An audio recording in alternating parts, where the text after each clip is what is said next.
Nakakagigil tong taong to. Guys, kilala nyo ba yan? Si Mike Abby.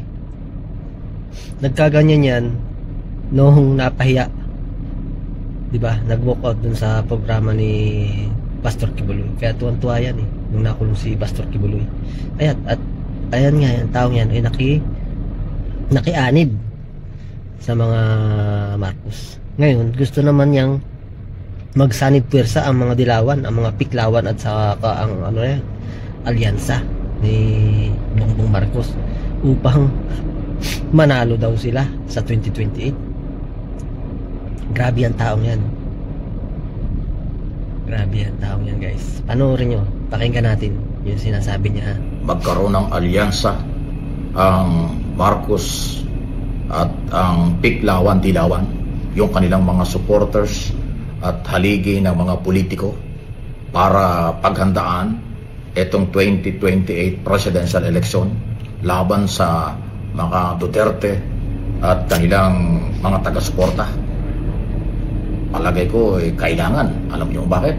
Kasi pag naghati-hati ang mga political party at ang mga leader natin, baka makalusot na siyang matagal ng hindi na makaupo ang mga Duterte dahil wala na silang mga hinata na makabalik sa kapangyarihan sa gobyerno. Ngayon pa lang wala namang eleksyon, gusto mang papagsakin ng gobyerno para ipalit na sila.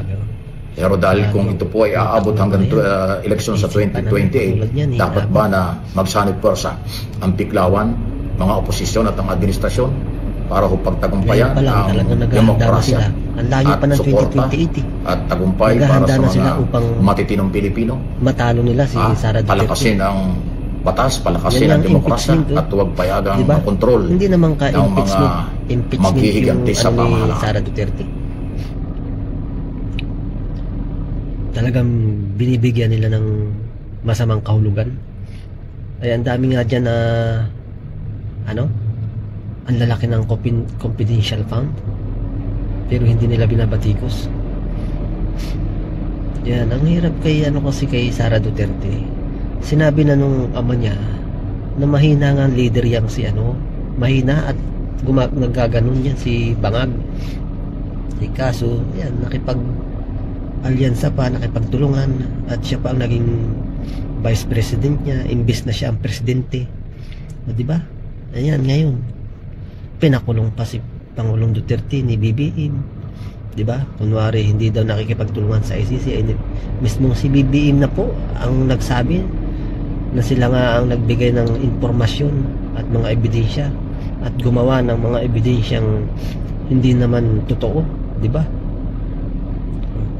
Kaya yung mga yan talagang gagawa ng paraan upang sirain ang mga Duterte, upang hindi na makaupo ang mga Duterte sa gobyerno.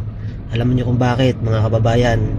Dahil takot sila na bumalik na naman ang Duterte. Kasi ang mga Duterte po, talagang hindi sila papayag na tayo ay hahawak-hawakan lang ng ibang bansa. Yung papaikot-ikutin lang na gagawing tuta ng ibang bansa, di ba? Hindi papayag ang mga Duterte niyan. Yung mga nagdaang presidente, yan, okay lang. Yan ngayon, yung kasalukuyang presidente ngayon, hawak sa liig ng ibang bansa. O, di ba? Parang tuta. Hindi dapat ganun. Hindi tayo aasinso eh. Hindi aasinso ang ating bansa kung may nagkukontrol sa ating bansa. Dapat, ang nagkukontrol sa ating bansa ay kung sino yung presidente. Hindi yung ibang presidente ng ibang bansa ang nagkukontrol. Di ba? Aminin nyo yan. Totoo naman eh. Totoo yan, wag po kayo magbulag-bulagan doon po sa mga loyalista dyan na mga sumusuporta sa mga kasulukuyang administrasyon. Tingnan nyo naman po ang nangyayari sa ating bansa. Lantaran ang mga nakawan, yung mga PhilHealth, di ba? Grabe, nasaan na yan? Pinagkukuha nila Tambaluslos, di ba? Ginamit sa pang mudmud para sa ayuda-ayuda daw. Kuno, binibili ang mga boto pero hindi naman sila iboboto ng mga tao kasi alam na nila ang mga ugali nila eh. Grabe talaga grabe talaga. Sana Duterte na talaga ang maupo. Sayang, kulang yung nagawa ni Pangulong Duterte, no? Gusto ko nga sana noon talagang iwas out na nila lahat eh. Iwas out na ni Pangulong Duterte. Dahil talagang kailangan ng ubusin. Kung sino man yung mayayaman na oligarchs dyan na nagpapahirap sa ating bansa at lalong nagpapahirap sa mga mahihirap. Ang gusto nila, sila lang ang yumaman. Ay iba naman yung kanilang ginagawa para sila yumaman. Kinukuha ang pera ng bayan. O di ba kawawa tayo mga mahihirap, mga kababayan, kasi tayo nagbabayad ng tax tapos sa iba naman napupunta. So di ba? Kaya ayaw nilang mabalik ang mga Duterte kasi hindi na nila magagawa yung mga nagagawa nila ngayon. Di ba?